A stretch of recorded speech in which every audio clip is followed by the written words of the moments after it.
എല്ലാരും പോയി കാണേണ്ട കുറച്ച് കൺട്രീസ് ആണ് ഉസ്ബെക്കും കസാഖും. ഞാൻ പൊതുവേ ഈ രാജ്യങ്ങളിൽ എനിക്ക് ഉസ്ബെക്കിസ്ഥാൻ ഇഷ്ടപ്പെടാൻ കാരണം പിന്നെ റിയാസ്ക്ക് നമ്മളിപ്പം ഇതിനെ പറ്റി പറഞ്ഞു. പക്ഷെ മെയിൻലി ഇവിടെ എന്താ വെച്ച് കഴിഞ്ഞാൽ വേറെ പൊതുവെ ആൾക്കാർ ചോദിക്കുന്ന കാര്യമാണ്. ഇപ്പം ജോർജിയയും ബൾഗേരിയയും ഒക്കെ വെച്ച് നോക്കുമ്പോൾ ഉസ്ബെക്കിസ്ഥാനിലെയും കസാക്കിലെയും ഈ സെൻട്രൽ ഏഷ്യൻ കൺട്രീസിലെ ഫീസ് ആക്ച്വലി ഇത്ര കുറവാണ്. അപ്പോൾ അതുകൊണ്ട് തന്നെ എല്ലാവർക്കും കോമൺ ആയിട്ടുള്ളൊരു ഇതുണ്ടാവും. ഫീസ് ഇത്ര കുറവാണെന്നുണ്ടെങ്കിൽ എഡ്യൂക്കേഷൻ്റെ ക്വാളിറ്റിയും അതിനനുസരിച്ച് കുറയൂലേ എന്നുള്ളൊരു ക്വസ്റ്റ്യൻ.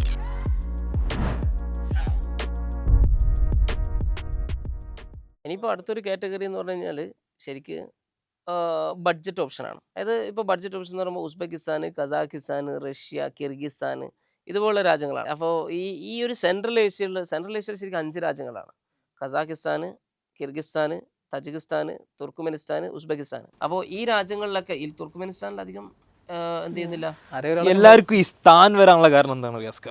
സ്ഥാൻ നമ്മളൊരു വീഡിയോയിൽ പറയുന്നുണ്ട് മറ്റേ താഷ്കണ്ടിന്റെ അതായത് വീഡിയോയിൽ സ്ഥാൻ എന്ന് പറഞ്ഞു കഴിഞ്ഞാൽ ശരിക്കും ഒരു പേർഷ്യൻ വേർഡാണ് സ്ഥാൻ എന്ന് പറയുന്നത്. അതായത് ശരിക്കും ഉസ്ബെക്കിസ്ഥാനിലുള്ളൊക്കെ ഓൾമോസ്റ്റ് കൾച്ചറൊക്കെ പണ്ട് പേർഷ്യൻസ് അവിടെ കോൺക്വയർ ചെയ്ത സമയത്ത് അവരുടെ ലാംഗ്വേജും അവരുടെ ഒരു കൾച്ചറുമാണ് പൊതുവെ സെൻട്രൽ ഏഷ്യയിൽ വന്നേക്കുന്നത്. അതുകൊണ്ടാണ് സെൻട്രൽ ഏഷ്യ പൊതുവെ മുസ്ലിം കൺട്രി ആയിട്ട് പൊതുവെ കാണുന്നത്.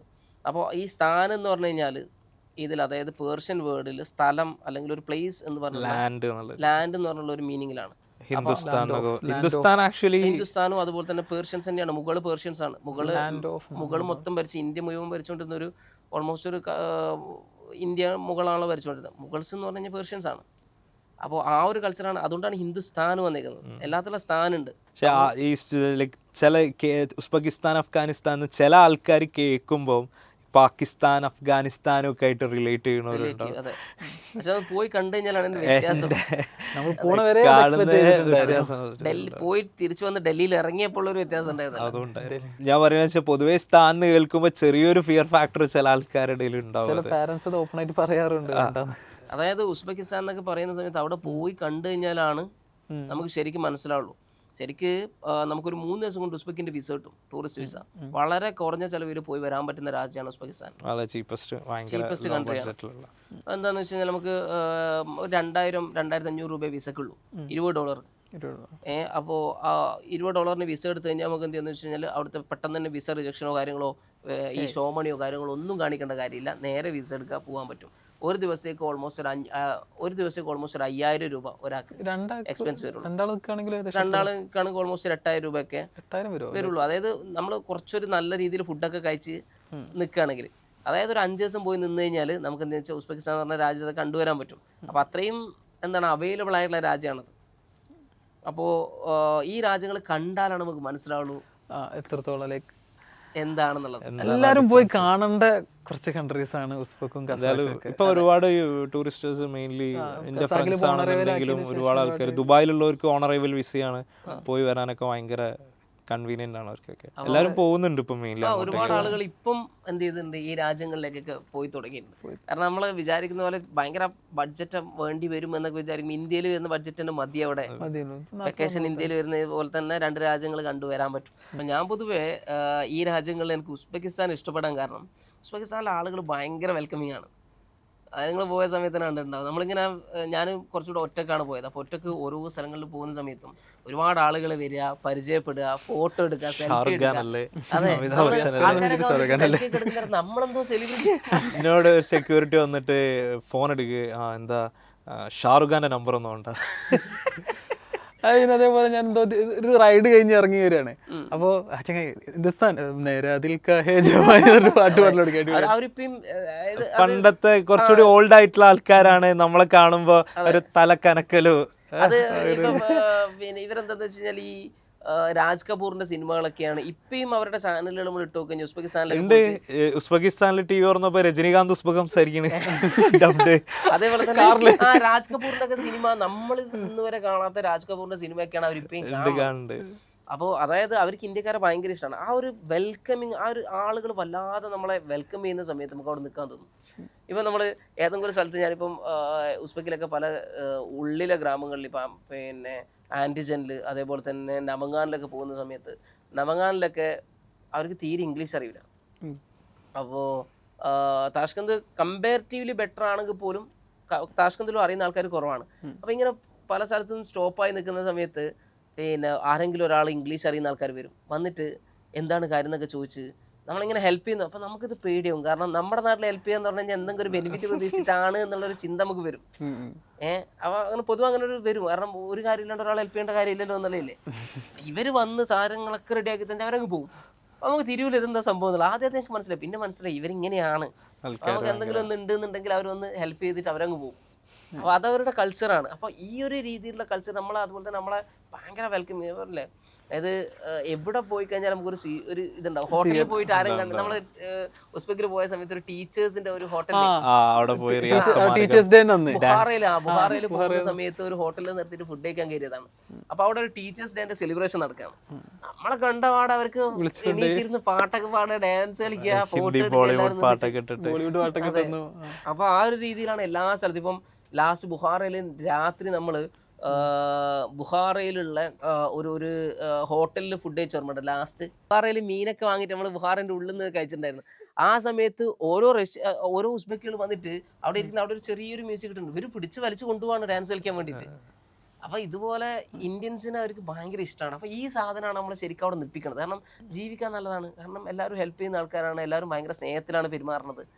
അപ്പോൾ അതേ സമയത്ത് വേറൊരു കാര്യം എന്താ വെച്ചാൽ നമ്മളെക്കാളും വൃത്തിയുള്ള ആൾക്കാരാണ്. നമ്മളെക്കാളും വൃത്തിയുള്ള മോശമാക്കി പറയല്ല, അങ്ങനെയാണ്. അതായത് നമ്മളെക്കാളും കുറച്ചുകൂടെ വൃത്തി. അന്നേരം പറയും അവർ വെള്ളം ഉപയോഗിക്കാത്ത ആൾക്കാരല്ലേ, അതൊക്കെ നമുക്ക് മാറ്റി വെക്കും. കാരണം എന്നാലും അവരെന്താ വെച്ചാൽ നമ്മൾ അവിടുത്തെ സിറ്റികൾ നോക്കുന്ന സമയത്ത് നമ്മുടെ നാട്ടിലെ പോലെ ഒരു ചപ്പോ ചവറോ അല്ലെങ്കിൽ പ്ലാസ്റ്റിക്കുകളോ ഒന്നും കാണൂല. എല്ലാം പക്കാ നീറ്റ് ആയിരിക്കും. അത് ആക്ച്വലി ഇപ്പം നമ്മൾ പോയിട്ടുള്ള കൺട്രീസ് ആയാലും എക്സ്പെക്ടേഷൻ റിയാലിറ്റിയിൽ ഏറ്റവും ഭയങ്കര നെട്ടിച്ചത് ഉസ്ബെക്കാണ്. കാരണം നമ്മൾ എക്സ്പെക്ട് ചെയ്ത പോലെയല്ല. ഓഫ് കോഴ്സ് ആണ് മെയിൻലി ഈ സ്ഥാന് ഉസ്ബെക്കിസ്ഥാൻ എന്നൊക്കെ കേട്ട് അൺഫെമിലിയർ ആയിട്ട് ഫീൽ ചെയ്യുന്ന ആൾക്കാർ ഏതെങ്കിലും ഒരു വ്ളോഗ് എടുത്ത് കാണുക, എന്തെങ്കിലും ഒരു വീഡിയോസ് ഒരുപാടുണ്ട് ആൾക്കാർ വ്ളോഗ് എടുത്ത് ഇതാക്കിയില്ല. അതൊന്ന് കണ്ടാൽ തന്നെ മനസ്സിലാവും നമ്മുടെ എക്സ്പെക്ട് ചെയ്ത പോലെ ഉള്ള ഒരു കൺട്രി അല്ല എന്നുള്ള കാര്യം. ഉസ്ബെക്കായാലും നമ്മുടെ മിഠായി തെരുവാണ് ഇവരുടെ ചോസു ബസാർ. പക്ഷെ ആ ഒരു സാധനത്തിലൂടെ നടക്കുന്ന സമയത്ത് എത്ര റഷായിട്ടുള്ള സ്ഥലമാണെങ്കിലും വേസ്റ്റോ കാര്യങ്ങളോ അതുപോലെ തന്നെ ഇവരിപ്പം നമ്മൾ എക്സ്പെക്ട് ചെയ്യും. കാരണം അവിടെ മീറ്റും ഇതിന്റെ കടകളൊക്കെയാണ്, എന്നാൽ പോലും എന്ത് വൃത്തിയിലെ കാര്യങ്ങൾ വെച്ചിട്ടുള്ളത്. പിന്നെ റിയാസ്ക്ക് നമ്മളിപ്പം ഇതിനെ പറ്റി പറഞ്ഞു. പക്ഷെ മെയിൻലി ഇവിടെ എന്താ വെച്ച് കഴിഞ്ഞാൽ വേറെ പൊതുവെ ആൾക്കാർ ചോദിക്കുന്ന കാര്യമാണ്. ഇപ്പം ജോർജിയയും ബൾഗേരിയയും ഒക്കെ വെച്ച് നോക്കുമ്പോൾ ഉസ്ബെക്കിസ്ഥാനിലെയും കസാക്കിലെയും ഈ സെൻട്രൽ ഏഷ്യൻ കൺട്രീസിലെ ഫീസ് ആക്ച്വലി ഇത്ര കുറവാണ്. അപ്പോൾ അതുകൊണ്ട് തന്നെ എല്ലാവർക്കും കോമൺ ആയിട്ടുള്ളൊരു ഇതുണ്ടാവും, ഫീസ് ഇത്ര കുറവാണെന്നുണ്ടെങ്കിൽ എഡ്യൂക്കേഷൻ്റെ ക്വാളിറ്റിയും അതിനനുസരിച്ച് കുറയൂലേ എന്നുള്ളൊരു ക്വസ്റ്റ്യൻ കോമൺലി എല്ലാവരും ചിന്തിക്കുന്നത്. അതായത് ശരിക്കും നമുക്കിത് വാലിഡേറ്റ് ചെയ്യാൻ പറ്റുക ഒന്നെന്ന് പറഞ്ഞു കഴിഞ്ഞാൽ അവരിങ്ങോട്ടേക്ക് വന്ന് ഇത് എക്സാംസ് വെച്ചിട്ട് വാലിഡേറ്റ് ചെയ്യാൻ പറ്റും. FMG എക്സാം വെച്ച് വാലിഡേറ്റ് ചെയ്യാൻ പറ്റും. ഇപ്പോൾ ലാസ്റ്റ് FMG എക്സാം 2024 റിസൾട്ട് വന്നു. FMG എക്സാം എടുത്ത് നോക്കാം. ഇപ്പൊ ബുഹാർ നോക്കുകയാണെങ്കിൽ 42% FMG പാസ് പെർസെൻറ്റേജ് ഉണ്ട്. അതായത് ഇപ്പം എഡ്യൂക്കേഷൻ ക്വാളിറ്റി മോശമാണെന്നുണ്ടെങ്കിൽ ഈ ശരിക്കും ഇത്രയും FMG പാസ് പെർസെൻറ്റേജ് വരാൻ പാടില്ല, ഒന്നാമത്തെ. രണ്ടാമത്തത് നമുക്ക് വേൾഡ് റാങ്കിങ് എടുത്ത് നോക്കാം. ഇപ്പോൾ വേൾഡ് റാങ്കിങ് എടുത്ത് നോക്കാം, സാഷ്കന്ത് 5000-ന്റെ ഉള്ളിൽ വരുന്ന 5000 സംതിങ് ആണ് വേൾഡ് റാങ്കിങ്. അതായത് അങ്ങനെ മോശമാണെന്നുണ്ടെങ്കിൽ ഇവർക്ക് QS റാങ്കിങ്ങും അതുപോലെ തന്നെ വെബോമെട്രിക്സ് റാങ്കിങ് ഒന്നും കിട്ടൂല. അപ്പോൾ അവിടേക്കുള്ള ക്വാളിറ്റി ഉണ്ട് അവിടെ. പിന്നെ അതേപോലെ തന്നെ ഈ യൂണിവേഴ്സിറ്റികളെല്ലാം WFMയും ECFMG അക്രഡിറ്റഡ് ആണ്. ഇന്ത്യയിൽ ഇപ്പം ഞാൻ ലാസ്റ്റ് നമ്മുടെ FMG സ്റ്റുഡൻസിൻ്റെ പാസ്സായ സ്റ്റുഡൻസിൻ്റെ ഒരു സെലിബ്രേഷൻ പ്രോഗ്രാം ഉണ്ടായിരുന്നു. അപ്പോൾ ഈ സെലിബ്രേഷൻ പ്രോഗ്രാമിന് പോയ സമയത്ത് അവിടെ ഇന്ത്യൻ മെഡിക്കൽ അസോസിയേഷൻ്റെ ഫോർമർ പ്രസിഡന്റ് ഉണ്ടായിരുന്നു. മൂപ്പര് പറഞ്ഞിട്ടുണ്ടെന്ന് വെച്ചാൽ മൂപ്പര് ഒരു ടോക്കിൽ പറഞ്ഞതാണ്, അതായത് അബ്രോഡ് ECFMG WFME ഒക്കെ ഉള്ള ഈ കോളേജുകളൊക്കെ ഉണ്ടാകുന്ന സമയത്തും ഇതിനൊന്നും ഇല്ലാത്ത, അതായത് WHO പോലും ഇല്ലാതെ അല്ലെങ്കിൽ ECFMG ഒന്നും ഇല്ലാത്ത ഒരുപാട് പ്രൈവറ്റ് കോളേജുകൾ ഇന്ത്യയിലുണ്ട്. ഒരുപാട് പ്രൈവറ്റ് കോളേജുകളുണ്ട്. ഈ പ്രൈവറ്റ് കോളേജിൽ നിന്ന് പഠിച്ചിറങ്ങുന്നതിനേക്കാളും ഫാർ ബെറ്റർ ആണ് ഈ അക്രഡിറ്റേഷനൊക്കെ ഉള്ള വേൾഡ് റാങ്കിൽ 5000-ന്റെ ഉള്ളിലൊക്കെ വരുന്ന കോളേജുകളിൽ നമ്മൾ പഠിക്കുന്നത്. അപ്പോൾ നമ്മൾ നോക്കിയാൽ മതി കേരളത്തിലെ എല്ലാ യൂണിവേഴ്സിറ്റികൾക്കും ഇപ്പം നമ്മൾ നോക്കിയാൽ മതി കേരളത്തിലെ എല്ലാ കോളേജുകൾക്കും ECFMG ഇല്ല. നോക്കാൻ പറ്റും. www.org എന്ന വെബ്സൈറ്റിൽ പോയിട്ട് ഇന്ത്യ എടുത്തിട്ട് അതിൽ കേരള അടിക്കുക, അല്ലെങ്കിൽ നമ്മളെന്താ വെച്ചാൽ സിറ്റി അടിക്കുക, കോഴിക്കോട് അടിക്കുക. ഇതിൽ ECFMG ഇല്ലെങ്കിൽ നിങ്ങൾക്ക് US-ലെ USMLE, ഓസ്ട്രേലിയയിലെ AIMS ഇങ്ങനത്തെ എക്സാംസ് എടുക്കാൻ പറ്റില്ല. അതിൽ സ്പോൺസർ നോട്ടിൽ, അതായത് ആ ഒരു വെബ്സൈറ്റിൽ സ്പോൺസർ നോട്ട് ഒക്കെ കഴിഞ്ഞാൽ ECFMG ഇല്ലെങ്കിൽ അവിടെ ബ്ലാങ്ക് ആയിരിക്കും. അപ്പോൾ ECFMG ഇല്ലാത്ത ഒരുപാട് കോളേജുകൾ ഇവിടെ ഉണ്ട്. അതായത് എന്ത് ഗവൺമെൻറ് കോളേജ് ആണെങ്കിലും ശരി, എന്ത് എയിംസ് ആണെങ്കിലും ശരി, എന്ത് ജിപ്മർ ആണെങ്കിലും ശരി, ഈ യൂണിവേഴ്സിറ്റിയിൽ ECFMG ഇല്ലാന്നുണ്ടെങ്കിൽ USML എഴുതാൻ പറ്റില്ല, US പോകാൻ പറ്റില്ല, ECFMG സർട്ടിഫിക്കേഷൻ കിട്ടില്ല. ECFMG സർട്ടിഫിക്കേഷന് വേണ്ടിയിട്ട് നമ്മൾ വിളിച്ചു കഴിഞ്ഞാൽ USMLയുടെ അല്ലെങ്കിൽ പിന്നെ NBMൻ്റെ നമ്പറിലെടുത്ത് വിളിച്ചു കഴിഞ്ഞാൽ അവർ പറയാം നിങ്ങളെ കോളേജിനെ കോൺടാക്ട് ചെയ്യും. കോളേജ് ഞങ്ങളെ കോൺടാക്ട് ചെയ്തിട്ട് ECFMG സർട്ടിഫിക്കേഷൻ ഞങ്ങൾ എന്ത് ചെയ്യാം, അതിൻ്റെ പ്രോസസ് സ്റ്റാർട്ട് ചെയ്യാം. ഈ യൂണിവേഴ്സിറ്റികൾക്കൊന്നും ക്വാളിറ്റി ഇല്ലാന്നുണ്ടെങ്കിൽ വേൾഡ് ഫെഡറേഷൻ്റെ, അതായത് ഇപ്പോൾ ECFMGയും അതുപോലെ തന്നെ WFME ഒക്കെ എന്തിനാണ് സ്റ്റാൻഡ് ചെയ്യുന്നതെന്ന് വെച്ച് കഴിഞ്ഞാൽ വേൾഡിലുള്ള മെഡിക്കൽ എഡ്യൂക്കേഷൻ ക്വാളിറ്റി കൊണ്ടുവരാൻ വേണ്ടിയിട്ടാണ്. അപ്പോൾ ഈ നമ്മളെ ഇന്ത്യയിലുള്ള പിന്നെ NMCക്ക് പോലും WFME കിട്ടിയ കഴിഞ്ഞ വർഷമാണ്. അതായത് ഈ സ്റ്റാൻഡേർഡ്സ് ഒക്കെ കൊണ്ടുവരുന്നത് വേൾഡിലെ മെഡിക്കൽ എഡ്യൂക്കേഷൻ സ്റ്റാൻഡർഡൈസ് ചെയ്യാൻ വേണ്ടിയിട്ടാണ്. WHO ഇതിനുള്ളൊക്കെ കൃത്യമായിട്ടുള്ള ഇടപെടലുകൾ നടത്തുന്നുണ്ട്. അപ്പോൾ ഈ യൂണിവേഴ്സിറ്റികളൊക്കെ പറ്റ മോശമാണെന്നുണ്ടെങ്കിൽ ഈ അക്രഡിറ്റേഷൻ ഒന്നും കിട്ടാൻ പാടില്ല, ഈ റാങ്കിൽ 5000 വരാൻ പാടില്ല, FMG കുട്ടികൾ പാസ്സാവാൻ പാടില്ല.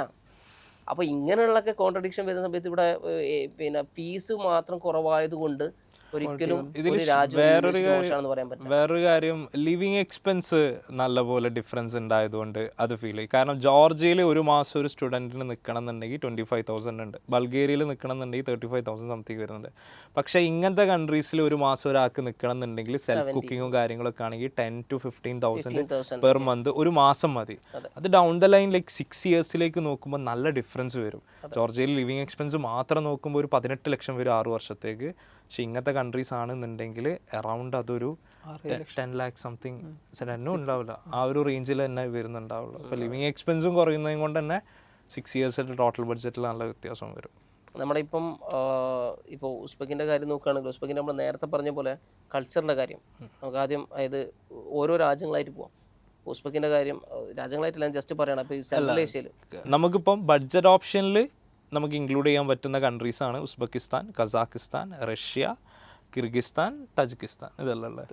ഓക്കെ, ഇപ്പം ഇതിൽ ഓരോ കൺട്രീസിനെ പറ്റി സ്പെസിഫിക് ആയിട്ട് പറയുകയാണെങ്കിൽ ലൈക്ക് ഏതാണ് ഏറ്റവും ബെറ്റർ, അല്ലെങ്കിൽ നമുക്ക് ശരിക്കും കൺട്രീസിന് മാത്രമായിട്ട് അടുത്തൊരു ഇതിൽ പറയാം, ഓരോ രാജ്യങ്ങളെടുത്തിട്ട് ഓവറോൾ പറയുന്ന സമയത്ത് ഏതാണ് ബെറ്റർ എന്ന് വെച്ച് കഴിഞ്ഞാൽ ഏറ്റവും പഴയ യൂണിവേഴ്സിറ്റികൾ കിടക്കുന്നത് ശരിക്കും റഷ്യയിലാണ്. ഒരുപാട് പഴയ യൂണിവേഴ്സിറ്റികൾ റഷ്യയുടെ പ്രശ്നം എന്താണെന്ന് വെച്ച് കഴിഞ്ഞാൽ നമുക്കറിയാം ബൈലിംഗ്വൽ യൂണിവേഴ്സിറ്റികളാണ് അധികവും. അതായത് കുറേ യൂണിവേഴ്സിറ്റികളൊക്കെ മാറി ഇംഗ്ലീഷിലേക്ക് മാറിയിട്ടുണ്ടെങ്കിൽ പോലും ഇപ്പോഴും എന്ത് ചെയ്യുന്നുണ്ട്, ബൈലിംഗ്വലായിട്ട് ക്ലാസ് എടുത്ത് കളയുന്നുണ്ട് പല യൂണിവേഴ്സിറ്റികളിലും. അപ്പോൾ ഇത് കൃത്യമായിട്ട് മോണിറ്റർ ചെയ്യും. അപ്പോൾ ആ ഒരു കാര്യം റഷ്യയിലുണ്ടോ, ബൈലിംഗ്വൽ ആണോ അല്ലേ എന്നുള്ളത് എങ്ങനെ ചെക്ക് ചെയ്യേണ്ടി? അവർ പറഞ്ഞു കഴിഞ്ഞാലും അവിടെ പഠിക്കുന്ന കുട്ടികളോട് ചോദിക്കുക എന്നുള്ളതാണ്. ബൈലിംഗ്വലാണോ, അവിടെ കുട്ടികളോട് ചോദിക്കുക ക്ലാസ് എടുക്കുന്നത് എന്തിലാണ്, ഇംഗ്ലീഷിലാണോ റഷ്യനിലാണോ ചോദിച്ച ആൾക്കാരൊക്കെ മെജോറിറ്റി തേർഡ് ഇയർ കഴിഞ്ഞോട്ടൊക്കെ ചോദിച്ചത് ഇംഗ്ലീഷിലാണ്, പക്ഷെ എന്നാലും റഷ്യയിലാണെന്നുള്ള രീതിയിലാണ് പറഞ്ഞത്. അപ്പോൾ ഇതാണ്, അതായത് ബൈലിംഗ്വൽ യൂണിവേഴ്സിറ്റികൾ ഉണ്ട് എന്നുള്ളതാണ് ഒന്നാമത്തെ കാര്യം. എല്ലാ യൂണിവേഴ്സിറ്റി അങ്ങനെയാണെന്നല്ല, അങ്ങനെയുള്ള യൂണിവേഴ്സിറ്റികൾ ഉണ്ട് എന്നുള്ളതാണ് ഒന്നാമത്തത്. അതേ സമയത്ത് പഴയ യൂണിവേഴ്സിറ്റികളുണ്ട്, ഭയങ്കര പഴയ യൂണിവേഴ്സിറ്റികൾ, വലിയ ഇൻഫ്രാസ്ട്രക്ചറുള്ള ഒരുപാട് ടോപ്പായിട്ടുള്ള ഡോക്ടേഴ്സ് പഠിച്ചിറങ്ങിയ യൂണിവേഴ്സിറ്റികൾ റഷ്യയിലുണ്ട്. അല്ലല്ല, മോർഡോവിയ നല്ല റാങ്കിങ് ഉള്ള യൂണിവേഴ്സിറ്റിയാണ്, കസാൻ നല്ലതാണ്. അതായത് ഒരുപാട് യൂണിവേഴ്സിറ്റികളുണ്ട് റഷ്യയിൽ. അപ്പോൾ റഷ്യ എന്ന് പറഞ്ഞു കഴിഞ്ഞാൽ നമുക്ക് പോകും. പക്ഷേ റഷ്യയുടെ ഒരു കാര്യം എന്താ വെച്ച് കഴിഞ്ഞാൽ നമ്മൾ റഷ്യയിൽ ഇപ്പോഴത്തെ NMC ഗൈഡ് ലൈൻസ് പുതിയത് പ്രകാരം റഷ്യയിൽ അഡ്മിഷൻ എടുത്തു കഴിഞ്ഞാൽ നമുക്ക് ലൈസൻസ് അല്ലെങ്കിൽ രജിസ്ട്രേഷൻ കിട്ടണം. അപ്പോൾ റഷ്യയിൽ രജിസ്ട്രേഷനോ ലൈസൻസോ കിട്ടണമെന്നുണ്ടെങ്കിൽ നമ്മൾ റഷ്യൻ ലാംഗ്വേജിൽ അവരുടെ ലൈസൻസിങ് എക്സാം എഴുതണമെന്നുണ്ട്. അപ്പോൾ റഷ്യൻ ലാംഗ്വേജിൽ എഴുതുക എന്നുള്ളത് കുറച്ചൊരു പ്രയാസമുണ്ട്. കാരണം നമ്മുടെ പഠിത്തത്തിൻ്റെ കൂടെ നമ്മൾ മറ്റൊരു സാധനവും കൂടെ, അതായത് നമ്മൾ ഒരു ആളോട് കമ്മ്യൂണിക്കേറ്റ് ചെയ്യാനുള്ള റഷ്യൻ അല്ല, ഒരു എക്സാം എഴുതി പാസ്സാവാനുള്ള റഷ്യൻ. നമുക്ക് ഇംഗ്ലീഷ് നമുക്ക് ഇപ്പോൾ അറിയാം, സംസാരിക്കാൻ അറിയാം അല്ലേ, നമുക്ക് ഒരാളോട് കംപ്ലീറ്റ് ഇംഗ്ലീഷ് അറിയാം. പക്ഷേ IELTS പാസ്സാണെന്ന് പറഞ്ഞത് വേറൊരു കാര്യം. അതിൻ്റെ റിലീസ് ഡിഫറൻ്റ് ആയി. നമ്മൾ അതിനായിട്ട് എന്ത് ചെയ്യണം, എഫേർട്ട് ഇട്ട് വേറെ തന്നെ പ്രിപ്പറേഷൻ ചെയ്യണം. പഠിക്കുന്നവർക്ക് നീറ്റ് ഹിന്ദിയിൽ എക്സാം എഴുതാന്ന് പറയുന്നത് ഡിഫിക്കൽട്ടാണ്. അപ്പം അബ്രോഡ് ഏത് രാജ്യങ്ങളാണെങ്കിലും ശരിക്കും ഇന്ത്യ വിട്ട് കഴിഞ്ഞാൽ ഏത് രാജ്യങ്ങളിലാണെങ്കിലും നമ്മളവരുടെ ഭാഷ പഠിച്ചു കഴിഞ്ഞാൽ പ്രോപ്പറായിട്ട് അവരോട് സംസാരിക്കാനും ക്ലിനിക്കൽസ് കിട്ടുകയും ചെയ്യുള്ളൂ. ഇപ്പോൾ നമുക്കൊക്കെ ഇംഗ്ലീഷ് സംസാരിക്കാൻ, ഒരാളോട് കമ്മ്യൂണിക്കേറ്റ് ചെയ്യാനുള്ള ഇംഗ്ലീഷ് അറിയാം. പക്ഷേ IELTS പാസ്സാകണമെന്ന് പറഞ്ഞു കഴിഞ്ഞാൽ കുറച്ച് പ്രയാസമായിരിക്കും. അപ്പോൾ എന്താ വെച്ചാൽ ഗ്രാമർ കാര്യങ്ങൾ അങ്ങനെയുള്ള കുറേ കാര്യങ്ങൾ വരും. അപ്പോൾ ഇതുപോലെയാണ് ഈ റഷ്യൻ ലാംഗ്വേജ് പഠിക്കുന്നത്. റഷ്യൻ ലാംഗ്വേജ് അവിടെ പഠിക്കുന്ന കുട്ടികൾക്ക് ജസ്റ്റ് സംസാരിക്കാനൊക്കെ പറ്റും. അത് ക്ലിനിക്കൽസിൻ്റെ സമയത്ത് അവർക്ക് സംസാരിക്കാൻ പറ്റും, പ്രശ്നമൊന്നുമില്ല. പക്ഷേ ഒരു എക്സാം, ഒരു ലൈസൻസിങ് എക്സാം റഷ്യൻ എഴുതി പാസ്സാവുക എന്ന് പറയുമ്പോഴാണ് ഒരു പ്രയാസമുള്ളത്. അപ്പോൾ അത് ഓക്കെ ആയിട്ടുള്ള കുട്ടികൾക്ക് റഷ്യ ഏറ്റവും നല്ലൊരു കൺട്രിയാണ് MBBS പഠിക്കാൻ പറ്റിയ. കാരണം അഫോർഡബിൾ ബഡ്ജറ്റാണ്, പഴയ യൂണിവേഴ്സിറ്റികളുണ്ട്, ഇങ്ങനെയുള്ള കാര്യം കൊണ്ട് റഷ്യ ബെറ്റർ ആയിട്ടുള്ള ഒരു കൺട്രിയാണ്. കഴിഞ്ഞ വർഷം പുതിയൊരു അപ്ഡേറ്റ് വന്നിട്ടില്ലായിരുന്നു, നമുക്ക് 10 ഇയേഴ്സിനുള്ളിൽ MBBS തീർക്കണം എന്നുള്ളത്. അപ്പോൾ ഇങ്ങനത്തെ ഒരു എക്സാം അവിടെ ഉണ്ടാകുമ്പോൾ ലൈക്ക് ഇൻ കേസ് നമുക്ക് ഫസ്റ്റ് അറ്റംപ്റ്റ് ക്ലിയർ ചെയ്യാൻ പറ്റില്ല എന്നുണ്ടെങ്കിൽ നമുക്ക് ഇയേഴ്സ് അവിടെ പോകില്ല. പിന്നെ അത് കുറച്ച്, അതായത് നമുക്ക് സമയം എടുക്കുകയാണെങ്കിൽ ഇപ്പോൾ 2-3 വർഷമായിട്ടൊക്കെയാണ് ക്ലിയർ ചെയ്യാൻ പറ്റുന്നതെങ്കിൽ അതൊരു കൺസേൺ ആണ്. അതായത് ഇപ്പം NMC ഗൈഡ് ലൈൻസിൽ പറഞ്ഞിട്ടുണ്ട് നമ്മളിനി പഠിക്കാൻ പോകുന്ന രാജ്യത്ത് തന്നെ വർക്ക് ചെയ്യാനുള്ള എലിജിബിലിറ്റി രജിസ്ട്രേഷൻ ഓർ ലൈസൻസ് കിട്ടിയാൽ മാത്രമേ ആ ഡിഗ്രി ഇന്ത്യയിൽ വാലിഡ് ആവുള്ളൂ. സോ റഷ്യയിൽ അത് വേണമെന്നുണ്ടെങ്കിൽ നമ്മൾ ഈ ഫൈനൽ എക്സാം കഴിഞ്ഞതിന് ശേഷം റഷ്യൻ ലാംഗ്വേജും പഠിച്ച് റഷ്യൻ ലാംഗ്വേജിലെ എക്സാം ക്ലിയർ ചെയ്ത് കഴിഞ്ഞാലേ ആ ഡിഗ്രി വാലിഡ് ആവുള്ളൂ. എന്നിട്ട് ഇന്ത്യയിൽ വന്നിട്ടാണ് നമുക്ക് FMG അല്ലെങ്കിൽ നെക്സ്റ്റിനെ പ്രിപ്പയർ ചെയ്യാൻ പറ്റുള്ളൂ. സോ ആ എക്സാമും പാസ്സാവണം, ഇവിടെ വന്നിട്ട് ഈ എക്സാമും. ചിലർ പറഞ്ഞിട്ടുണ്ട് ചില യൂണിവേഴ്സിറ്റിക്ക് അതില്ല, ഇന്ന യൂണിവേഴ്സിറ്റിക്ക് അതില്ല. അതായത് ഇത് ഒരു കൺട്രി, ഇന്ത്യൻ എംബസിയുടെ വെബ്സൈറ്റിൽ ക്ലിയർ ആയിട്ട് പറഞ്ഞു ഒരു രാജ്യത്തിന് വേണ്ടി ഇറക്കിയിരിക്കുന്ന റൂളാണ്. അപ്പോൾ അത് ആ രാജ്യത്തുള്ള എല്ലാ യൂണിവേഴ്സിറ്റികളും അതിൻ്റെ അണ്ടറിൽ തന്നെയാണ്. ഇത് മുമ്പ് എഴുതി പഠിച്ചിറങ്ങിയവർക്ക് ഇതുണ്ട് NMC ഗൈഡ് ലൈൻസ് വരുന്നതിന് മുമ്പ്? ആവശ്യമില്ലല്ലോ.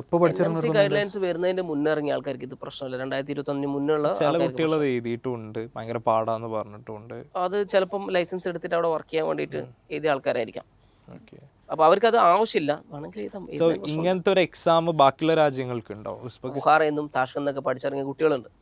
അപ്പോൾ ഈ കുട്ടികളുടെ ഡിഗ്രീൻ്റെ അടിഭാഗത്ത് കൃത്യമായിട്ട് എഴുതിയിട്ടുണ്ട് ഈ ഡിഗ്രി വെച്ചിട്ട് ഇവിടെയുള്ള ക്ലിനിക്സിൽ നിങ്ങൾക്ക് എന്ത് ചെയ്യാൻ പറ്റും, വർക്ക് ചെയ്യാൻ പറ്റും, ഉസ്ബെക്കിസ്ഥാൻ ടെറിട്ടറിയിലെ ക്ലിനിക്സിൽ വർക്ക് ചെയ്യാൻ പറ്റും എന്നുള്ള കൃത്യമായിട്ട് എഴുതി വെച്ചിട്ടുണ്ട്.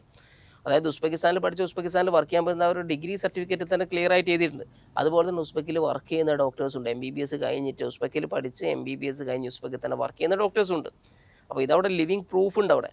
അപ്പോൾ പിന്നെ അവിടെ വർക്ക് ചെയ്യാൻ പറ്റൂല എന്ന് പറയുന്നതിൽ അർത്ഥമില്ല.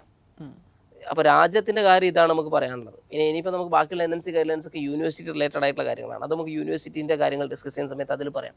ഇനിയിപ്പം റഷ്യൻ്റെ കാര്യം, ഉസ്ബെക്കിൻ്റെ കാര്യം, അതേപോലെ തന്നെ ഇപ്പോൾ തജിക്കിൻ്റെ എംബസി ക്ലിയർ ആയിട്ട് പറഞ്ഞിട്ടുണ്ട് തജിക്കിസ്ഥാനിൽ പഠിച്ചു കഴിഞ്ഞാൽ 5 വർഷത്തെ കോഴ്സാണ്, പ്ലസ് അത് കഴിഞ്ഞിട്ട് 1 ഇയർ ഇൻറ്റേൺഷിപ്പ് കഴിഞ്ഞാൽ നിങ്ങൾക്ക് എന്ത് ചെയ്യാം, ഇവിടുത്തെ എക്സാം എഴുതിയിട്ട് പാസ്സാവും. തജിക്കിൻ്റെ എക്സാം അത്ര ടഫാണെന്ന് ആരും അധികം ആളും പറഞ്ഞിട്ടില്ല, അത്യാവശ്യം ഈസി ആയിട്ടുള്ള എക്സാമാണ് എന്ന രീതിയിലാണ് പറഞ്ഞത്. ഇംഗ്ലീഷിൽ എഴുതാം എന്നുള്ളതാണ്, അതായത് ഇംഗ്ലീഷിൽ എഴുതാം. അപ്പോൾ തജിക്ക് എന്താ വെച്ചാൽ ക്ലിയർ ആണ്, 5 വർഷത്തെ കോഴ്സ് പ്ലസ് 1 ഇയർ ഇൻറ്റേൺഷിപ്പ്, അത് കഴിഞ്ഞിട്ട് എന്ത് ചെയ്യാം, ഇതാക്കാം എന്നുള്ളത്. അപ്പോൾ ലൈസൻസിങ് എക്സാം എഴുതിയിട്ട് തജിക്കിസ്ഥാനിൽ വർക്ക്. അവിടെ ലൈസൻസിങ് എക്സാം ഉണ്ട്, എന്നാൽ അത് കുറച്ച് എളുപ്പമാണ്. കസാക്കിൻ്റെ കാര്യം നോക്കുകയാണെങ്കിൽ കസാക്കിൻ്റെ എംബസി കൃത്യമായിട്ട് പറഞ്ഞിട്ടുണ്ട് 5 വർഷത്തെ കോഴ്സ് പ്ലസ് 1 ഇയർ ഇൻറ്റേൺഷിപ്പ് കഴിഞ്ഞ് കഴിഞ്ഞാൽ അവിടെ ലൈസൻസിങ് എക്സാം എഴുതിയിട്ട് അവിടെ വർക്ക് ചെയ്യുക എന്നുള്ളത്. ഇനിയിപ്പോൾ നമ്മൾ US-ലേക്കോ UK-ലേക്കോ പോവുകയാണെങ്കിൽ കസാക്കിസ്ഥാൻ ആണെങ്കിൽ നമ്മൾ എന്ത് ചെയ്യണം, 2 വർഷത്തെ ഇൻറ്റേൺഷിപ്പ് ചെയ്യണം. അപ്പോൾ ഇപ്പോൾ കസാക്കിസ്ഥാൻ ശരിക്കും 2022 ജൂലൈയിൽ കസാക്കിസ്ഥാൻ പുതിയൊരു എഡ്യൂക്കേഷൻ സിസ്റ്റം ഒരു കരിക്കുലം കൊണ്ടുവന്നിട്ടുണ്ട്. അപ്പോൾ ഈ കരിക്കുലം പ്രകാരം അവർ പറയുന്നത് 6 വർഷത്തെ കോഴ്സാണെന്നാണ്.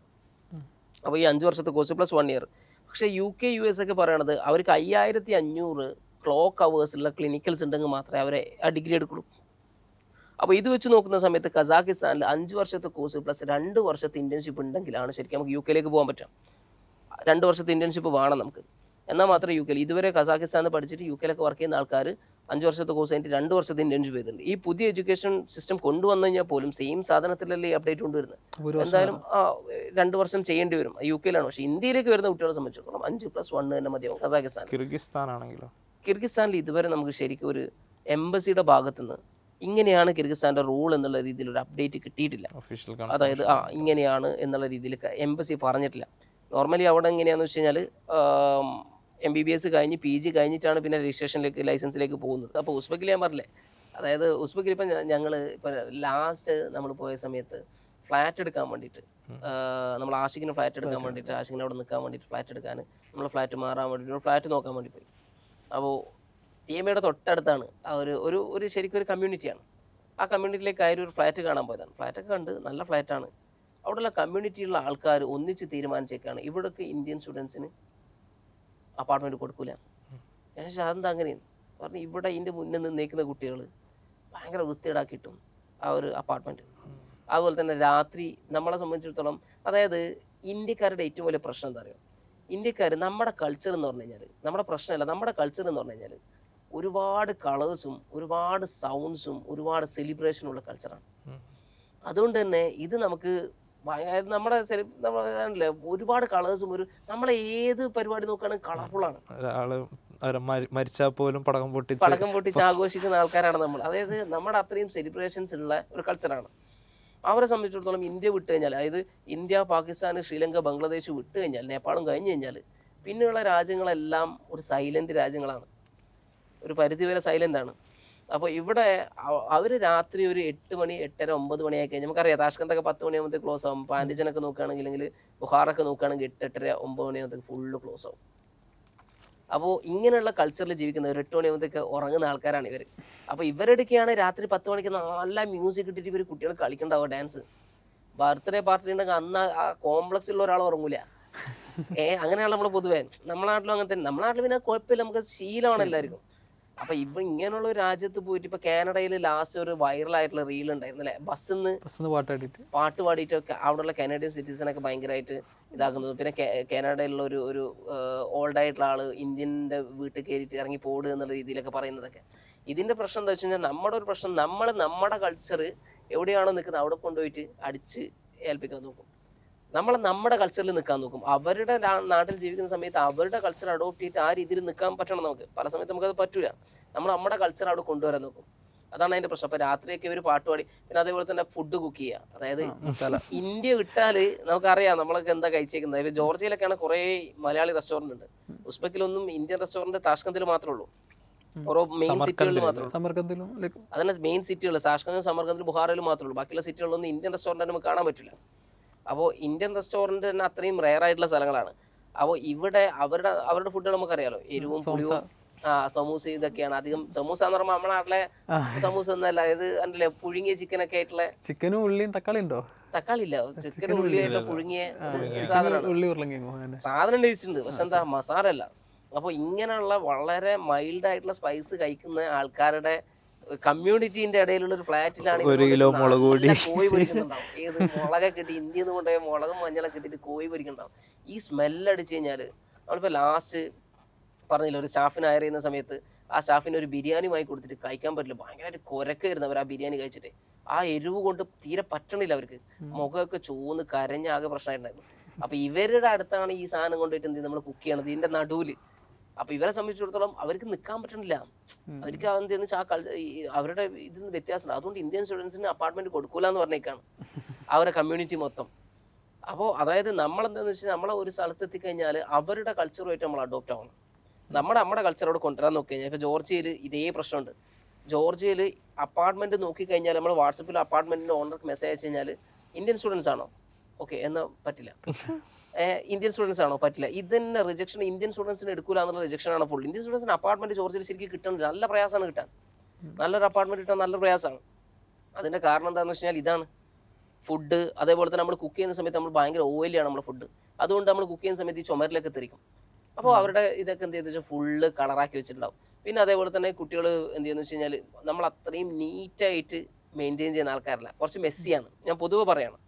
അപ്പോൾ അതുകൊണ്ട് തന്നെ റൂമുകളും കാര്യങ്ങളൊക്കെ അലങ്കോലാക്കിയിട്ട് അത് ഇതാക്കി ഫുൾ അപ്പാർട്ട്മെന്റിലൊക്കെ പ്രശ്നമായതുകൊണ്ട് ഇന്ത്യൻ സ്റ്റുഡൻസിന് പൊതുവെ അപ്പാർട്ട്മെന്റ് ഇത് ഞാൻ പറയണത് ജോർജിയൻ്റെ ഉസ്ബെക്കിൻ്റെയോ മാത്രമല്ല, UK ഇതേ ഇഷ്യൂ ഉണ്ട്, കാനഡയിൽ ഇതേ ഇഷ്യൂ ഉണ്ട്. എല്ലാ സ്ഥലങ്ങളിലും ഇന്ത്യൻസ് ഉള്ള സ്ഥലത്ത് എന്തുണ്ട് ഈ ഒരു ഇഷ്യൂസ് ഉണ്ട്. അപ്പോൾ എന്താണെന്ന് വെച്ച് കഴിഞ്ഞാൽ അവർ കുറച്ചുകൂടെ നീറ്റായിട്ട് മെയിൻറ്റെയിൻ ചെയ്യുന്ന ആൾക്കാരാണ്, അതായത് വൃത്തിക്ക് കൊണ്ടുപോകുന്ന ആൾക്കാരാണ്. നമ്മളും അതിനനുസരിച്ച് നിൽക്കണം. ഇപ്പോൾ കസാക്കിലേക്ക് മാറാണ്, കസാക്കിലേക്ക് എത്തിക്കഴിഞ്ഞാൽ ഉസ്ബെക്കിൽ കുറച്ചുകൂടെ വെൽക്കമിങ് ആണ്. കസാക്കിൽ അത്രയും വെൽക്കമിങ് അല്ല, ഉസ്ബെക്കിൻ്റെ അത്രയല്ല. വെൽക്കമിങ് ആണ്, കുറച്ച് ആൾക്കാർ ഫോട്ടോ ഒക്കെ എടുക്കും, പക്ഷെ ഉസ്ബെക്കിൻ്റെ അത്രയല്ല. കാരണം കസാക്കിൽ കുറേ കാലമായിട്ട് ഇന്ത്യൻസ് പോകുന്നുണ്ട്. ഉസ്ബെക്കിൽ ഇപ്പോൾ പോയി തുടങ്ങിയിട്ടുള്ളൂ, ഒരു 6 കൊല്ലമായിട്ടുള്ളൂ ഉസ്ബെക്കിലേക്ക്. കസാക്കിൽ കുറേ കാലമായിട്ട് ആൾക്കാർ പോകുന്നുണ്ട്. അതുകൊണ്ട് എന്താ വെച്ചാൽ അവർക്ക് കണ്ട് ശീലമായി. ഇപ്പോൾ നമ്മൾ കസാക്കിലെ സൗത്ത് കസാക്കിസ്ഥാനിലെ ഒരു കുട്ടി പറഞ്ഞിട്ടുണ്ട്, അതായത് കസാക്കികളുടെ മുന്നിൽ കൂടെ നമ്മൾ പോകുന്ന സമയത്ത് അവർ മൂക്കിങ്ങനെ പൊത്തും. അതെന്തിനാന്ന് വെച്ചാൽ നമ്മൾ മസാല ഉള്ള സാധനങ്ങൾ തിന്ന് പുറത്തിറങ്ങുന്ന സമയത്ത് നമ്മുടെ ആ സ്മെല്ല് അവരുടെ ഡ്രസ്സിലൊക്കെ ഉണ്ട്, നമ്മുടെ ഡ്രസ്സിലും ഈ ഹെയറിലൊക്കെ ഉണ്ടാവും. അത് അവർക്ക് ഭയങ്കരമായിട്ട് സ്മെല്ല് ചെയ്യും. നമുക്ക് മനസ്സിലാവില്ല നമ്മൾ ഫുഡ് കഴിച്ച് ഇറങ്ങുന്ന സമയത്ത്. ഇവരിങ്ങനെ മൂക്ക് കുത്തും. അപ്പോൾ ഈ ഒരു സാധനമാണ്, അതായത് അവരുടെ കൾച്ചർ ഡിഫറെൻ്റ് ആണ് നമ്മളായിട്ട്. അപ്പോൾ നമ്മളവിടെ എത്തുന്ന സമയത്ത് ആ കൾച്ചർ അഡോപ്റ്റ് ചെയ്യാൻ നോക്കുക. അപ്പോൾ ഉസ്ബെക്ക് എനിക്ക് ഞാൻ പറഞ്ഞില്ലേ പൊതുവെ വെൽക്കമിങ് ആയിട്ടുള്ള കൺട്രിയാണ്, നല്ല ഇതായിട്ടുള്ളതാണ്. കസാക്ക് എന്ന് പറഞ്ഞാൽ ശരിക്കും ഒരു ഭയങ്കര ഉസ്ബെക്കിനെ കമ്പയർ ചെയ്യുന്ന സമയത്ത് അതിനേക്കാളും ഡെവലപ്ഡ് ആയിട്ടുള്ളൊരു സ്ഥലമാണ് കസാക്ക്. ഉസ്ബെക്കിനേക്കാളും ഡെവലപ്ഡ് ആണ്, അതേ സമയത്ത് ഉസ്ബെക്കിൻ്റെ ഒരു കൾച്ചറുള്ള ആൾക്കാരുമാണ്. അപ്പോൾ കൺട്രി വൈസ് നോക്കുന്ന സമയത്ത് ടൂറിസം ഒക്കെ ഞാൻ പറയുകയാണെങ്കിൽ ഞാൻ കൂടുതൽ പ്രിഫർ ചെയ്യൽ കസാക്കാണ് ഉസ്ബെക്കിനേക്കാളും കാണാനുള്ളത്. അപ്പോൾ അതായത് അങ്ങനെയുള്ള ഒരു ഡെവലപ്ഡ് ആയിട്ടുള്ള ഒരു സ്ഥലമാണ് കസാക്ക്.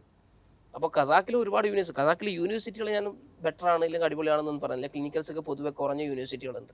അപ്പോൾ യൂണിവേഴ്സിറ്റിൻ്റെ ഭാഗത്ത് നമുക്ക് അത് ഡീറ്റെയിൽ ആയിട്ട് ഡിസ്കസ് ചെയ്യാം. പക്ഷേ കൺട്രി വെച്ച് നോക്കുന്ന സമയത്ത് കസാക്കും നല്ലൊരു കൺട്രിയാണ്, തജിക്കും അതുപോലെ തന്നെയാണ്. അപ്പോൾ ഈ രാജ്യങ്ങൾ വെച്ച് നോക്കുന്ന റഷ്യ പിന്നെ നമ്മൾ പറയേണ്ട കാര്യമില്ലല്ലോ. റഷ്യ അത്രയും ഡെവലപ്ഡ് ആയിട്ടുള്ള സ്ഥലം തന്നെയാണ് റഷ്യ. റഷ്യയിലുള്ള പല സ്ഥലങ്ങളും, പിന്നെ റഷ്യയിൽ പല നോർത്തേൺ സ്റ്റേറ്റിലേക്കുള്ള അതേപോലെ തന്നെ അങ്ങനെ നോർത്ത് പാർട്ടിലേക്കുള്ള ഭയങ്കര തണുപ്പുള്ള സ്ഥലത്തുള്ള യൂണിവേഴ്സിറ്റികളുണ്ട്. അത് ചിലപ്പോൾ 40 ഡിഗ്രി സെൽഷ്യസ് അല്ലെങ്കിൽ -30°C ഒക്കെ തണുപ്പുള്ള സ്ഥലങ്ങളുണ്ടാവും. മൈനസ് അത് ചിലപ്പോൾ -30, -40 അത് നമുക്ക് ചിലപ്പം പറ്റിയില്ല എന്ന് വരും. ഇങ്ങനെയുള്ള കാര്യങ്ങൾ വെച്ച് കഴിഞ്ഞാൽ ഈ രാജ്യങ്ങളെല്ലാം ഓൾമോസ്റ്റ് നമുക്ക് ഓക്കെയാണ്. ഇപ്പോൾ ഉസ്ബെക്കിസ്ഥാനിൽ നോക്കുകയാണെങ്കിൽ ഉസ്ബെക്കിസ്ഥാനിലെ ഫസ്റ്റ് സെമ്മിൽ അവർക്ക് സർജറിയുടെയും പീഡിയാട്രിക്സിൻ്റെയും ഇതിൻ്റെയൊക്കെ ക്ലിനിക്കൽസ് ഉണ്ട്. പിന്നെ 3rd ഇയർ മുതൽ അങ്ങോട്ടേക്ക് ഫുൾ എന്താണ് ക്ലിനിക്കൽസ് ഉണ്ട്. അപ്പോൾ അതായത് ക്ലിനിക്കൽസിന് കുറച്ചുകൂടെ പ്രയോറിറ്റി കൊടുക്കുന്ന ഒരു സ്ഥലമാണ് ഉസ്ബെക്കിസ്ഥാൻ. കുറച്ചുകൂടെ ക്ലിനിക്കൽസ് കൂടുതൽ കിട്ടും. അതായത് ഇപ്പം ബാക്കിയുള്ള രാജ്യങ്ങൾ കമ്പയർ ചെയ്യുന്ന സമയത്ത് ഇവിടെ എന്താണെന്ന് വെച്ചാൽ ക്ലിനിക്കൽസ് കുറച്ചുകൂടെ കൂടുതലാണ് ഉസ്ബെക്കിസ്ഥാൻ്റെ കാര്യം. പോപ്പുലേഷൻ ഡിഫറൻസ് നല്ലൊരു, കാരണം എനിക്ക് തജിക്കിസ്ഥാന്റെ മെയിൻ സിറ്റീനെക്കാട്ടിയും കൂടുതൽ ആൾക്കാർ താഷ്കന്ത് പോലുള്ള, താഷ്കന്ത് കേരളത്തിൻ്റെ അത്ര പോപ്പുലേഷൻ ഉള്ളൂ, പക്ഷേ താഷ്കന്തിലാണ് പിന്നെ ഒരു 30 ലക്ഷം ആൾക്കാരുള്ളത്. നല്ലപോലെ പോപ്പുലേഷൻ ഡെൻസിറ്റി കൂടുമ്പോൾ എന്തായാലും ക്ലിനിക്കൽസ് ഓപ്പർച്യൂണിറ്റി നല്ല രീതിയിൽ കൂടും. ഇപ്പോൾ നമ്മൾ ഈ സെൻട്രൽ ഏഷ്യൻ കൺട്രീസ് നോക്കുകയാണെങ്കിൽ മെയിൻലി ഫസ്റ്റ് തിങ് അത്യാവശ്യം എല്ലാ യൂണിവേഴ്സിറ്റീസും WFMEയും ECFMG ഒക്കെ ആക്രഡിറ്റഡ് ആയിട്ടാണ്. ഇപ്പോൾ ഈ സെൻട്രൽ ഏഷ്യൻ കൺട്രീസിൽ പഠിച്ചാൽ പോലും US-ലും ഓസ്ട്രേലിയയിലും ഒക്കെ നമുക്ക് എവിടെ വേണമെങ്കിലും വർക്ക് ചെയ്യാം. സെക്കൻഡ് തിങ് ക്ലിനിക്കൽസ് ഇമ്പോർട്ടൻറ്റ് പാർട്ടാണ്.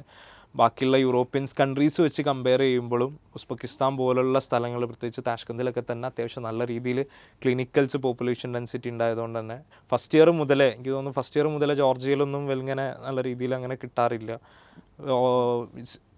ഹോസ്പിറ്റൽസ് വിസിറ്റ് ചെയ്യാനും ബാക്കിയുള്ള കാര്യങ്ങളൊക്കെ ഒബ്സർവേഷൻഷിപ്പ് ചെയ്യാനുള്ളത് ഫസ്റ്റ് ഇയറും സെക്കൻഡ് ഇയറും മുതലേ സ്റ്റാർട്ട് ചെയ്യും. ആൻഡ് മൂന്നാമത്തെ കാര്യം, ഇതൊക്കെ തന്നെ വിത്തിൻ ഒരു 30 to 35 lakh ഹോൾ തിങ് നമ്മുടെ എക്സ്പെൻസും ഫീസും ഒക്കെ അടക്കം ഈ ഒരു ബഡ്ജറ്റിൽ നമുക്ക് പഠിച്ചു വരാമെന്നുള്ള ഒരു ഓപ്ഷനാണ്. ഇപ്പം നാട്ടിൽ ഇപ്പോൾ ഒരു സെൽഫ് ഫിനാൻസ് ഉള്ള ബഡ്ജറ്റ് പോലും അഫോർഡ് ചെയ്യാൻ പറ്റാത്ത ആൾക്കാരാണ്, ബട്ട് എന്തോ ചെറിയ മാർക്കിന് മിസ്സായപ്പോൾ പോലും ഉസ്ബെക്കിസ്ഥാൻ സെർട്ടൻലി ചൂസ് ചെയ്യാവുന്നതാണ്. പെർ ഇയർ വൈസിൽ നോക്കുമ്പോൾ നമുക്കൊരു ബാംഗ്ലൂരൊക്കെ പഠിക്കുന്ന പൈസ വരുന്നുള്ളൂ. അതെ. ഇപ്പോൾ പറയുമ്പോൾ ഏകദേശം 4 സെറ്റിലാണ് കൺട്രീസ് വരുന്നത്.